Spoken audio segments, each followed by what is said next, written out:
另外，针对第四代女子骹球队抽回争议，教育部即马正在调查研究伦理的部分。教育部常务处长就表示，伫即礼拜就要去第四代、北市代和台代来查核，若是有发现违失也是违法的情形，会处罚。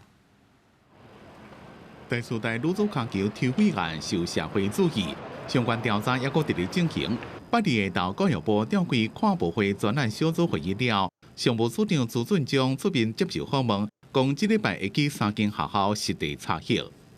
我们会在这一周开始会分3天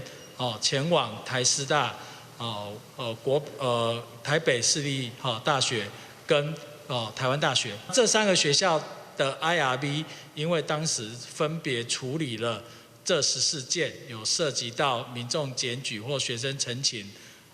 周老师跟陈老师应用血液样本的一个情形，所以我们优先去做实地的查核。朱俊江讲，查核的重点有5项，将会针对 IRB 通过研究计划的审查机制，一个计划是毋是有变更，变更了是毋是有搁再经过审查，一个研究者是毋是有得到受测者的同意，学生配合抽费的相关细节是毋是下规定，做全面的检视。有没有用不正当、强制或是利诱的手段？让取得学生的同意，或是说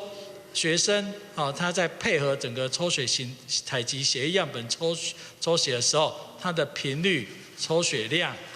抽血的方式，是不是由合规的人员来执行？除了这件案件，线尾若是有发现违失违法的情形，将会针对研究者甲学校裁罚。另外，各科会也会查处111到114年体育厦门所有涉及到血液样本的计划，总共97件，会用查核重点做进一步的检视，希望化解社会疑虑。记者综合报道。